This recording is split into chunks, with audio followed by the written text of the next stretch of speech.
तर मातोश्री एकदम छान सुंदर तिळगुळाचे लाडू बनवताना एकदम मस्त तोंडाला पाणी सुटतं. त्यानंतर इन्स्पोज शोधून शोधून फायनली मग एक रांगोळी काढली. ती दिसते तुम्हाला. त्याच्या मी कसं इन्स्पो होतं आणि कशी मी काढली ते पण दाखवते तुम्हाला. थोडंसं जास्त नाही, 19-20चा फरक आहे, जास्त नाही, पण ठीक आहे, समजून घेऊ आपण. असं एवढं काही जास्त नाही आहे. मग त्यानंतर छान गुळाची पोळी खाल्ली जेवणामध्ये. एकदम असं गूळ दिलं सगळ्यांना.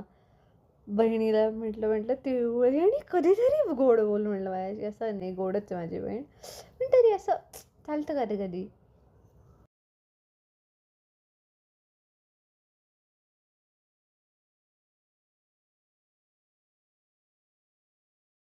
तर मातोश्री एकदम छान सुंदर तिळगुळाचे लाडू बनवताना एकदम मस्त तोंडाला पाणी सुटतं. त्यानंतर इन्स्पोज शोधून शोधून फायनली मग एक रांगोळी काढली. ती दिसते तुम्हाला. त्याच्या मी कसं इन्स्पो होतं आणि कशी मी काढली ते पण दाखवते तुम्हाला. थोडंसं जास्त नाही, 19-20चा फरक आहे, जास्त नाही, पण ठीक आहे, समजून घेऊ आपण. असं एवढं काही जास्त नाही आहे. मग त्यानंतर छान गुळाची पोळी खाल्ली जेवणामध्ये. एकदम असं गूळ दिलं सगळ्यांना. बहिणीला म्हटलं तिळगुळ घे आणि कधीतरी गोड बोल म्हटलं माझ्याशी. असं नाही, गोडच आहे माझी बहीण, पण तरी असं चालतं कधी कधी.